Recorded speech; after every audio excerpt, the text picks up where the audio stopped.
creating a new site within Globalscape's EFT software. Once I have the software installed, I'll need to configure it to allow EFT users to connect to the system. And I'll do that by creating a site. Clicking on the new site launches the site setup wizard. And the very first question that is asked is, what type of security level would you like? There are two options. You can take the default security settings, or you can create a site with strict security settings that are compliant with PCI DCS. The next page allows you to name the site and configure what IP address you want it to listen to.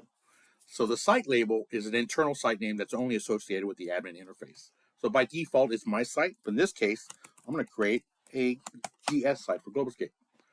The EFT software can be configured to listen to multiple IP addresses because you can have multiple sites inside the software. By default, right now it's configured on my laptop and I only have one IP address associated with. But if my network interface card had multiple IP addresses, then I can actually listen to one particular IP address if I need to. So the advantages of that is you have one IP address per site. In this case, I'm going to listen to all incoming IP sites, or all incoming IP addresses. On this page, I can select where the site route is going. That means where all the user accounts, when they log in and upload files, they'll point to this location here, a subfolder in this location. So I have the choices of creating a physical drive on the local machine. I can use a UNC path or a Windows share. I can even select cloud storage if I wanted to. In this case, I can create an entire site that uploads and downloads files into S3 buckets, blob storage, ADLS Gen 2, or Google Drive, or even Google Cloud at this time. These two options here are enabled by default, but the first one is to create Unix-style folders. That'd be the USR folder, that would be a bin folder, anonymous folder, to name a few. And then you also have this option here to automatically create and assign home folders to new users once they're created. Once I've selected the location of the site root folder, I have options for what type of authentication that's going to be required for this particular site. I have 4 options at this point. I can create a Globalscape EFT authentication site, which means the users are manually created. I can integrate with Windows Active Directory. I can even connect to an ODBC database for authentication purposes, or even do LDAP authentication. In this case, I'm going to select Globalscape EFT authentication. The next option would be to configure some type of advanced authentication option. I can do this now, or I can do this later when the site is created. Since I've selected Globalscape EFT authentication, these are the options that are available. I can configure and connect to a Radius server, or RSA Secure ID technology, single sign-on technology, or OpenID. In this case, in the purpose of this video, I'm just going to select none, so that way we are authenticating with a traditional EFT user account. The next page allows you to configure the DMZ server settings if you have acquired that module. For the purpose of this video, I'll leave it as not configured. This page allows you to configure which protocols are available for this site.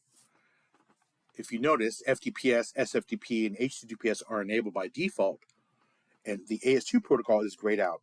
This AS2 protocol is grayed out because the module is not configured to be used on this EFT server at this time. So in this case, I have these protocols, and I'm going to select SFTP and HTTPS only. Now that I have the protocol selected, I have to create the SFTP site key, and then I'll have to create an SSL certificate for the HTTPS protocol. I can disable these and continue through the wizard to finish them, and then manually configure it later, or I can do them now. So we'll just go ahead and do them now to show you what it's like. In order to configure the SFTP key for the site level, at the site level, you would select here, SFTP keys. You have the choice of importing if you have your own already, or you can create a new one using this wizard. So I'm going to select here to create the new key. It's obviously taking the site name by default. I'll just add site there for me for reference. And I have the options of where the key pair is going to be located. In this case, I'll take the default configuration folder. And then I have the option of what format. I have RSA, DSA is not recommended, obviously CDSA, or ED25519. These are the more secure key formats. I'll take the most compatible, which is RSA, and then I have the choice of 2048, 4096, or 8192 bits in size, right? I'll take the default 4096, click next here, asking for a passphrase, type in this passphrase.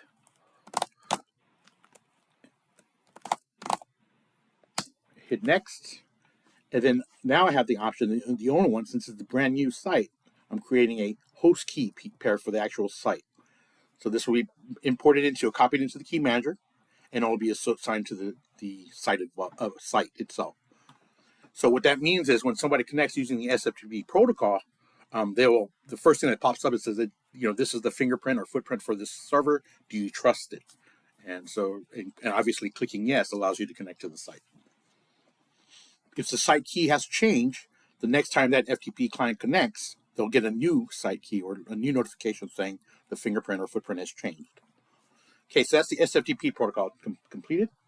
Now we select the HTTPS protocol. In this case, I'm going to select the SSL certs here. Click here, and obviously if I have an existing CRT certificate or SSL certificate, I can put it here.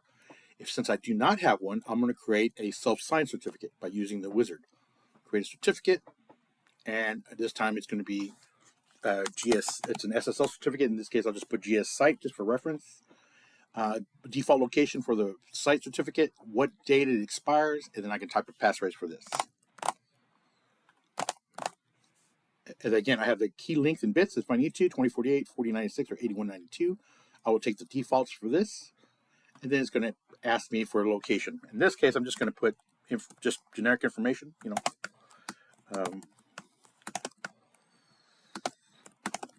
just to get past this part. Because this is not a legitimate certificate, I don't need to fill it in with accurate information. Next to finish, and then now I have the format of CRT, P7B or .CER format. I'll take the CRT format. Private key format is .key. Hit finish here, and it generates an SSL certificate, and it tells you the location where all the information is.